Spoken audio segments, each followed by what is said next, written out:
Since I was 14, I paid for every Christmas. This year, my parents' golden child mocked me, and my mom slammed the door in my face with a six-figure debt in a box. 2 days later, my lawyer delivered a Christmas gift they'll never forget. I've been footing the bill for Christmas since I was 14. It all started when Dad got laid off that year. Mom tried to let me down gently with, "We're cutting back this year, honey. I know you understand." And I did understand, so I pulled out my after-school savings to help out. That was just the beginning. It became an unspoken rule, a silent agreement that nobody officially talked about, but everyone just kind of went along with. From then on, I ended up handling more each year, the gifts, the decorations, the food when Mom didn't feel like cooking, even the hotel rooms when family visited. Somehow, all these credit card bills started showing up with my name on them. It just became the norm. Big bro will take care of it, right? So I did. This year was shaping up to be the same until I got a text from my sister Rachel. It read, "Guess what, big bro? You pay, I belong." That was it. No Merry Christmas, no cute emojis, nothing. Just that. I stared at that text for what felt like forever. At first, it was just this cold emptiness I felt, something that had been building up over the years. Rachel, our family's darling at 25, who's never really worked a full-time job and still lives at home without paying rent, had the nerve to call me boring just because I'm careful with my money. And now she sends me this text like I'm the family's ATM. I didn't respond or call back, but I still showed up on Christmas Eve. When I pulled up, the driveway was packed. Parents, Rachel, her boyfriend, even Aunt Susan, who hadn't been around for ages. I could see the house glowing through the cold windows, and I heard laughter spilling out. I only brosui. One small box with me this time instead of bags full of gifts like usual. Mom came to the door, and she had this smug look on her face. "Oh, you actually came?" she said, her voice all light but with an edge. Then she handed me the box and slammed the door shut. I was left standing there in the cold, my breath visible in the air. Inside the box was an envelope. When I opened it, I found legal papers and debt transfer documents. Suddenly, I was on the hook for 6 figures of credit card debt. I whispered, "Merry Christmas," to myself. Something inside me snapped, not anger or disbelief, just something cold. But really, it didn't just start this night. It all began years ago. Initially, it was something small, like buying extra groceries when Dad got laid off that winter. Mom called it pitching in, and I was proud to help with my part-time job paycheck. Every year, I picked up more of the tab. By the time I was 17, I was buying the Christmas tree and half the presents.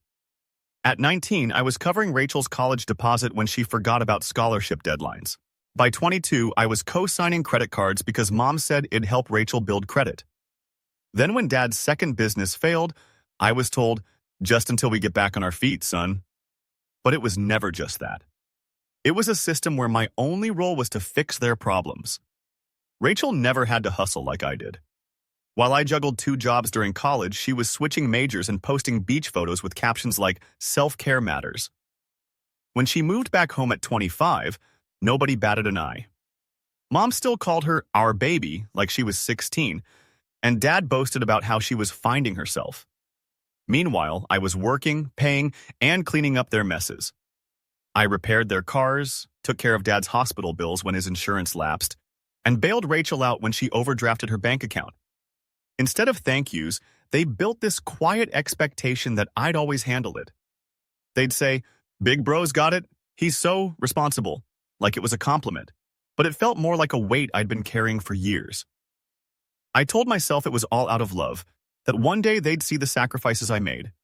But every time I hoped they'd appreciate it, they didn't. 2 months ago, it got worse. Rachel called me late at night around 11:42 p.m., asking for another favor. She wanted me to co-sign for a car loan after a dealership rejected her.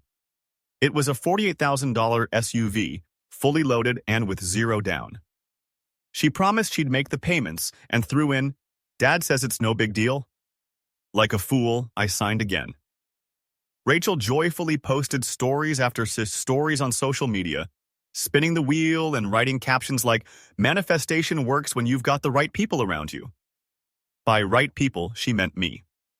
3 weeks ago, Dad called. "Son, listen, we're applying for a consolidation loan, just for a short while. We need your name on it for better rates. Trust me, it's temporary. Even though my gut was twisted, I still said, all right, because that's who I was to them. Automatic, dependable, always there. But nothing prepared me for what came next. So last week, this fat envelope shows up, certified mail and all. Inside was a stack of papers transferring a whopping $136,000 in credit card debt, lines of credit, and private loans, all nice and tidy under my name. Co-signed and authorized with multiple signatures, all of it totally fake. This wasn't just some slip-up, it was on purpose, planned, and perfectly coordinated. These people had been laying their trap for months, maybe even longer, building up debts and opening accounts without me knowing, just piling it all onto me like I was some kind of credit mule. They didn't even try to hide it anymore. The real kicker?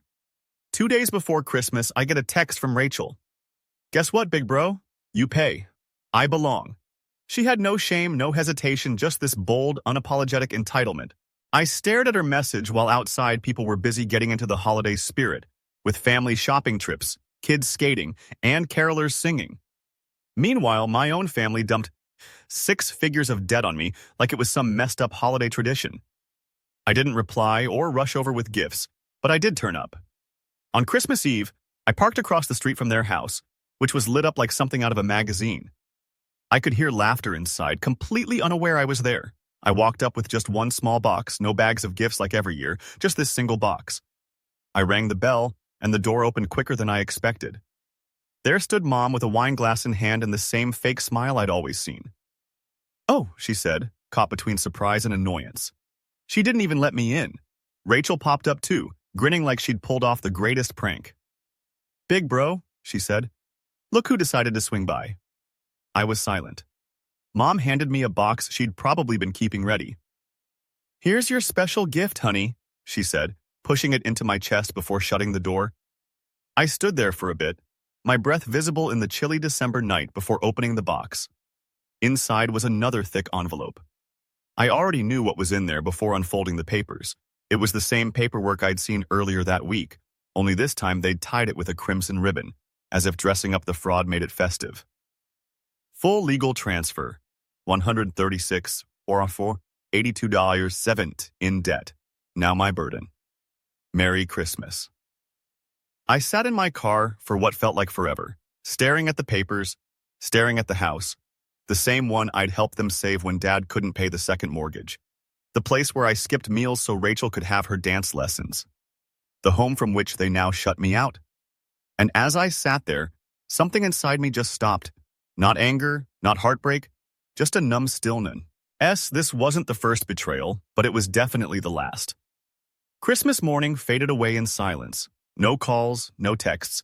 By noon, my credit monitoring app went wild. There was a new inquiry. I checked it out. They'd applied for a home equity loan, again using my name, my credit score, my signature, all forged. Another $50,000 they were trying to squeeze out of me. They weren't stopping because they didn't think I'd stop them. The day after, my phone blew up. Dad called first. "Son, listen. I know how this looks, but you have to understand. We were consolidating. You know how tough the economy's been.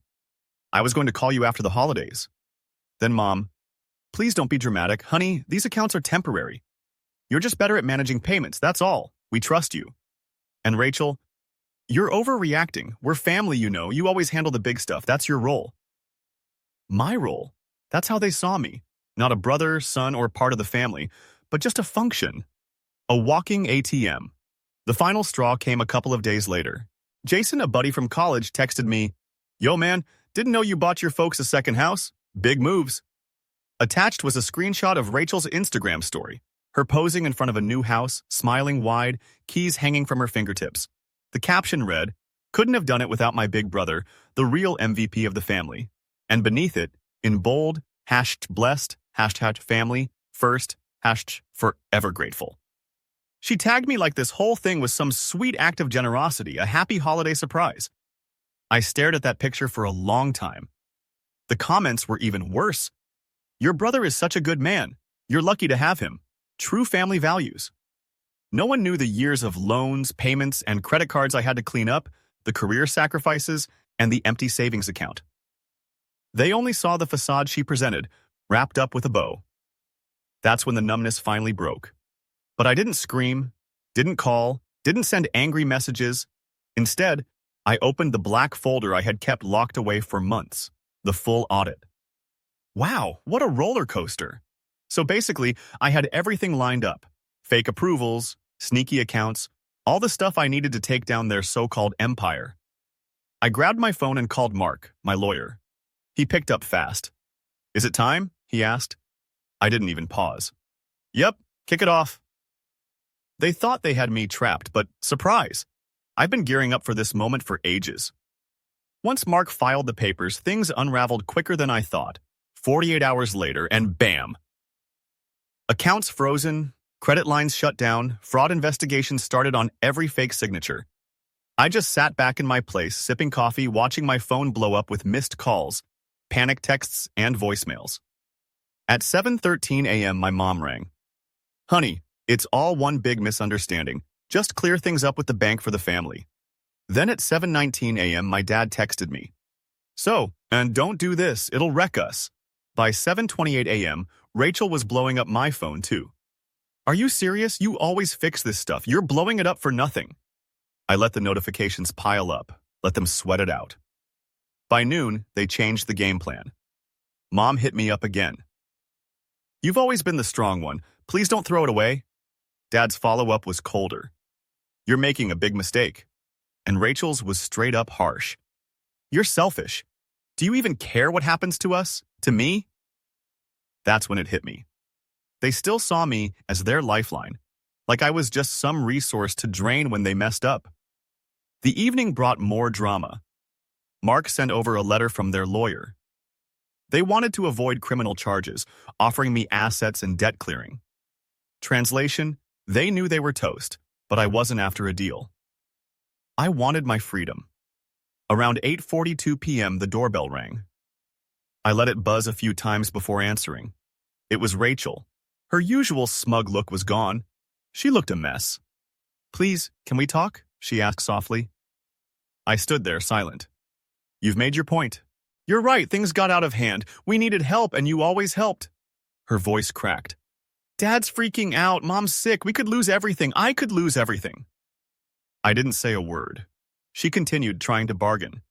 "I'll fix it. We'll put everything back in your control. Just stop this." I replied quietly, "No." She looked like I'd slapped her. "You're serious?" "It's done, Rachel," I said firmly. An hour later, the third wave hit. Their social scenes started to crack. Instagram posts vanished. Comment threads went wild. Friends started asking questions. Acquaintances threw shade online about people stealing from family. Dad's business partner pulled out. Mom's charity board put her on pause due to legal issues. Rachel's online image took a hit as rumors spread. Their picture-perfect family image was crumbling. The family group chat, once buzzing with fake plans and guilt-laden requests for money, went silent. No holiday texts, no money requests. Just nothing.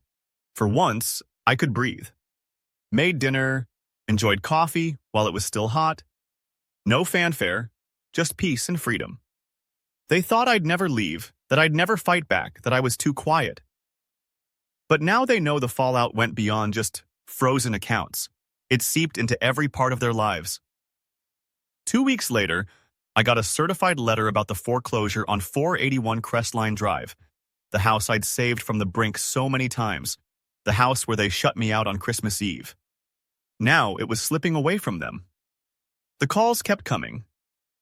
Dad tried a new approach. "Son, don't let pride destroy this family. We can fix this together."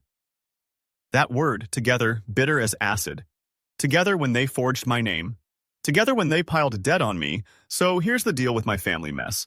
They were posting online like I was totally on board with helping them out. But let me tell you, it was just me keeping them afloat. My mom called me a few days after things blew up, saying I was punishing everyone, not just her and Dad. She mentioned how Rachel was a wreck, barely eating. I knew their act well, her voice almost cracking like she was about to cry, but I didn't hear any real sadness, just fear. Fear they'd lose their safety net and finally face the music. They tried to patch things up, saying I had no idea how much they relied on me. That was probably the first truthful thing she'd said. Rachel tried one last time with a dramatic handwritten letter. It was emotional, loaded with "we were scared" and "we didn't know how to fix it." They thought I'd blow up if I knew how deep they were in. They always assumed I'd be there to bail them out because that's what I'd always done. She even ended with, "You're still my big brother." I went over that letter twice, not because I was confused, but to really take in just how entitled they were. Even after everything, Rachel thought being family wiped away all the betrayal. She honestly believed those ties were stronger than the lies and the financial drain they caused. Spoiler alert, they weren't. Then, 3 weeks later, came the final blow. Mark gave me a call to say the federal investigation was rolling forward without my testimony. They had all they needed. Charges for wire fraud, identity theft, tax evasion were happening. Rachel was looking at some serious charges. Dad was getting audited, and Mom was part of it too. Mark asked if I wanted to negotiate to get back some of what they took. I answered without a second thought, a big fat no. I wanted the consequences to speak loud and clear. He got the message. A week after that, it hit the news everywhere. Local stations, social media, the works. Family accused of multi-year identity fraud scheme, they said, with over $200,000 stolen. Their names and faces were everywhere, exposed by the very platforms they used to show off their supposed picture-perfect lives. The same ones that included me in staged family dinners and fake holiday pics. Now, folks were talking, friends were ghosting them, business partners were jumping ship, and sponsors vanished. Their little facade folded, and for the first time in ages, I slept soundly. No late-night phone buzzes for small favors, no emergency cash requests, no guilt-trippy voicemails, no fake holiday cheer packed with insults, just peace and quiet. Months later, I got this last-ditch text from a burner number, clearly Rachel. It said something like, "You'll end up with no one left, you know?" I looked at it, smiled, and realized for the first time, I wasn't alone. I was actually free. Standing by my window that night, watching the snow fall under the streetlights, I whispered 3 words they'd never hear. Merry Christmas. That's what happens when the quiet one finally decides they've had enough and walks away.